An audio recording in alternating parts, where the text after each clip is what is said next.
올해 노벨상 수상자가 발표가 이어지고 있습니다. 네, 오늘 사이언스앤 논평 시간에는 한양대학교 김상선 교수와 함께 우리나라의 노벨상 수상 소식은 언제쯤이면 들을 수 있을지 이야기 나눠보겠습니다. 안녕하세요. 안녕하세요. 네, 지난 월요일부터 노벨상 수상자가 발표가 되고 있는데요. 올해 유난히 우리나라 수상 후보자들이 많이 거론이 되고 있습니다. 그런데 실제 이 수상 가능성은 어느 정도나 될까요? 네, 노벨상 계절이 왔죠. 네. 노벨상이 아시다시피 이제 1901년도에 시작을 했는데요. 금년이 이제 114회입니다. 그래서 매년 노벨시의 탄생일인 12월 11일을 기점으로 해서 이제 수상을 하게 되는데 보통 이제 그 전에 수상자를 확정해서 발표를 합니다. 네. 그러니까 지난 월요일 날 이제 생리의학상 발표를 했고 어제 물리학상 또 오늘은 이제 화학상 발표를 할 계획인데요. 그동안에 이제 114회를 거치면서 노벨 과학상 부분이 566명이 지금 수상자를 배출했는데 우리나라가 한 분도 없었어요. 네. 그래서 이제 이때쯤 되면은 과학계가 마치 죄인인 것처럼 이렇게 주눅이 들고 이런 좀 그런 일이 있었습니다. 네. 근데 금년에 지금 말씀하신 것처럼 지난주에 이제 세계적인 그 학술 정보 서비스사인 그 톰슨 로이터에서 미리 금년도에 노벨상 후보자가 누굴 것이다 예측한 사람 발표를 했는데요. 그게 이제 9개국에 27명이 발표를 했습니다. 근데 그 중에 우리 한국 과학자가 2명이 포함되어 있었어요. 그래서 그 중에 한 분이 이제 서울 의대에 계시는 그 찰스 리 교수라는 분인데 그분은 생리의학상 부분에 포함되어 있었는데 아쉽게도 이제 월요일 날 발표에 안 됐죠. 또 한 분이 이제 지금 카이스트 특훈 교수이고 한국기초과학연구원 IBS의 그 연구 단장으로 계시는 유영 교수님. 그분이 이제 화학상 부분에 이제 포함되어 있는데 오늘 저녁에 잠시 후에 이제 6시 한 45분경에 발표할 계획입니다. 그래서 저희 한국 과학계에서는 이번엔 제발 좀 받게 되기를 지금 기대하고 있고 좋은 소식을 기다리고 있습니다. 네, 정말 해마다 손꼽아 기다리고 그렇습니다. 있어서. 그렇습니다. 사실 우리나라의 과학 수준이 세계적이다라는 얘기도 많이 들었고 하지만 노벨상 수상이 될 때마다 사실 남의 집 잔치가 아닌가 이런 생각이 드는데요. 이렇게 되는 이유가 있을까요? 사실 아쉽죠. 우리나라 이제 국력에 비추어 볼 때 이제는 노벨상이 뭐 저희가 뭐 지상 최대의 목표가 될 필요는 없지만 그렇습니다. 이게 국력에 비례해서 노벨상이 나올 때쯤 되지 않았느냐 그런 기대들을 하게 되는데 사실 저희 나라가 이제 과학기술 역사가 참 짧습니다. 예를 들어서 한국과학기술연구소가 설립된 게 66년이기 때문에 불과 한 50년 정도, 그러니까 노벨상이라는 게 보통 한 3, 40년 누적적인 그런 실적이 필요한데 저희가 이제 기간이 짧고 또 연구비 규모 면에서도 보면은 80년대 초에 국가 연구비가 한 100억밖에 안 됐거든요.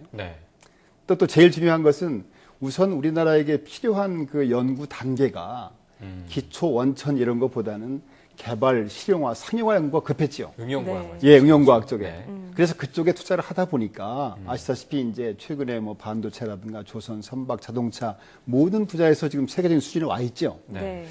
그런데 이 기초과학 쪽은 조금 이제 뒤진 건 사실입니다. 그러니까 예를 들어서 90년대 초에 기초과학을 담당해야 될 저희 대학의 별명이 뭐였냐면은 잠자는 상아탑이었어요. 그러니까 교육은 열심히 하지만 연구를 거의 안 했죠. 그런 상태일 정도로 기초과학을 늦게 시작했습니다. 그럼에도 불구하고 우리가 기초과학이 그렇게 비관적이냐? 그렇지 않습니다. 이제 90년도에 시작해서 불과 한 30년 정도밖에 안 됐는데 지금 세계적인 그 SCI 논문 편수에서 볼 때 세계 10위권에 와 있고요.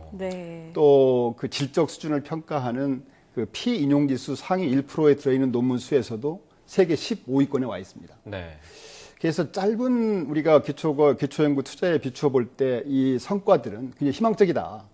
이렇게 보고 있고요. 왜 그 옛말에 우죽순이란 말이 있지 않습니까?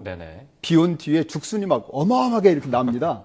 그런 것처럼 저희도 이제 그동안의 성과를 꾸준히 지속하면은 기초연구 성과들이 우죽순처럼 나오고 노벨상은 결국 그냥 자동적으로 따라오게 되는 게 아닌가 이렇게 기대를 하고 있습니다. 와, 말만 들어도 기분이 사실 좋아지는데요. 지금 SCI 논문 편수가 세계 10위권이고 세계 상위권 그 논문도 세계 15위권에 있다고 하니까 이제는 정말 나와줘야 하지 않을까 이런 생각이 드는데 교수님 말씀대로면 이제는 나올 때가 됐다 이런 말씀으로 들어드릴까요? 제가 볼 때는 뭐 그렇게 기대를 하고 있고요. 그렇지만 우리가 노벨상이 지상 최대 목표는 아니다. 네. 기초연구에 충실히 하다 보면은 성과도 많이 나오게 되고 노벨상은 따라오는 게 아니겠느냐 그렇게 네. 보는 것이죠. 네. 어떤 비법이 있을까요?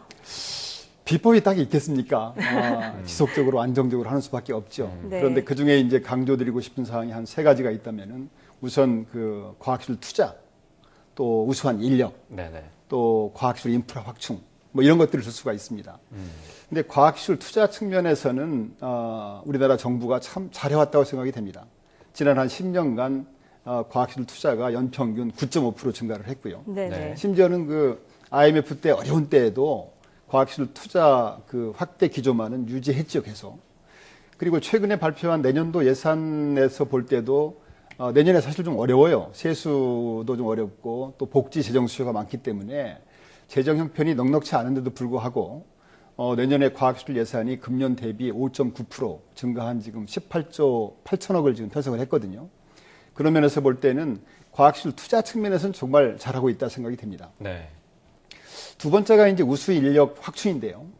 사실 과학기술은 사람이 하는 거잖아요. 그렇습니다. 그래서 우수한 사람들이 네. 과학계에 와서 활동을 해야 되는데 어릴 때부터 우수한 어린아이들이 과학 쪽에 꿈을, 희망을 가질 수 있어야 되고 네네. 네. 그런 학생들을 잘 키워야 되고 또 그분들이 이제 연구 현장에 들어와서는 정말 신명나게 연구에 몰입할 수 있는 네네. 여건을 만들어주고 또 퇴직한 뒤에도 안정적인 생활을 할 수 있게 하고 네네. 그러니까 이 생애 전 주기에 걸쳐 가지고 과학기술 인재를 키워야 되겠다 이런 측면이고요. 네. 최근에 왜 과학교육 그 문제에 대해서 논란이 많았지 않습니까? 그렇습니다. 그런 측면에서 볼 때는 이 과학교육 문제에 대해서도 시대에 역행하지 않도록 정말 신중에 신중을 기해야 되겠다 그런 생각을 합니다. 네, 사실 말씀하신 것처럼 노벨상을 위한 과학 연구는 사실 지향해야 되는 부분이긴 하지만, 네. 하지만 이 노벨상을 못한다는 것 자체가 우리나라가 기초과학이 좀 약하다라고 볼 수 있지 않습니까? 그렇습니다. 기초과학을 좀 양성하기 위해서 어떤 지원 방식이 좀 이루어져야 될까요? 네, 이제 그 우리나라 뭐 여러 가지가 있겠죠. 네. 그런데 예를 들어서 보면은 이제 우리나라 연구자들이 실패를 두려워한 나머지 이렇게 안전한 연구를 하는 경향이 좀 있습니다. 네. 정부 정책 영향도 있겠죠. 그리고 또 이제 작은 과제보다는 큰 과제를 뭐 하려고 하는 성향이 있다든가 네네. 또 연구자들의 어떤 존경 문화가 좀 덜하다든가 또 상대적으로 공동 연구 풍토가 좀 미흡한다든가 이런 것들이 있고요. 제일 중요한 게 아마 그 연구비 지원 방식도 이제는 한 번쯤 재검토할 필요가 됐다 생각이 됩니다. 네. 특히 이제 연구비 지원 방식에 있어서는 이런 세계적인 원천 연구 성과라든가 노벨상 연구 이런 것들은 우선 연구비가 지속적으로 지원이 돼야 돼요. 그러니까 연구비가 있다가 없다가 이런 것이 아니라 그렇죠. 정권이 바뀌고만 있고. 예, 연구비가 뭐 네. 많아야 될 필요는 없습니다. 네. 최소한의 연구비가 지속적으로 안정적으로 지원될 수 있는 풍토. 네. 그래야 이제 유행을 쫓지 않고 또 철새처럼 왔다 갔다 하지 않고 일정적인 금액만큼은. 그렇습니다. 네. 네. 그래서 본인이 하고 싶은 연구, 정말 자신 있는 연구에 몰입할 수 있는 그런 여건이 필요하다. 그렇게 생각이 되고요. 예를 들어서 이제 어제 지금 또 이 일본이 노벨상 물리학상 받았지 않습니까? 세 분이 네. 아까 뉴스에 나왔지만. 그렇습니다. 근데 일본만 해도 대학 교수들이 적어도 연구비 걱정은 없다고 합니다. 그러니까 그게 넉넉한 연구비는 아닐지 몰라도 최소한의 연구비를 받아서 자기가 하고 싶은 연구, 또 잘할 수 있는 분야 연구를 계속 할 수 있었다. 네. 그렇게 한우물을 팔 때 세계적인 성과가 나오는 게 아니겠느냐 이렇게 지적들을 하거든요. 저희가 이런 것들을 반면 교사로 삼아서 적어도 우리 연구비 지원 방식 중에서 이제 그 개인 기초 연구 쪽에서는 이렇게 나누어주는 연구, 기본적으로 깔아주는 연구에 대해서는 연구 폭을 좀 높여야 되는 게 아니냐. 다시 말씀드리면은 개인 기초 연구 쪽은 공급자 중심의 연구가 지원이 아니라 연구자를 배려한 연구자 중심의 지원 체제로 변경하는 문제를 네. 한 번쯤 신중히 검토할 필요가 있다고 봅니다. 네, 연구자 중심의 지원 체계가 꼭 필요하다는 말씀 네, 기억을 해야겠습니다. 자, 오늘은 이 노벨상 계절을 맞아서 우리나라 과학자의 노벨상 수상 가능성과 앞으로의 대응 전략 등에 대해서 중점적으로 의견을 좀 나눠봤는데요. 우리나라에서도 이 세계적인 우수 연구 성과들이 많이 나와서 노벨상 소식을 꼭 들을 수 있기를 기대해 보겠습니다. 자, 지금까지 한양대 김상선 교수와 함께했습니다. 오늘 말씀 고맙습니다. 감사합니다.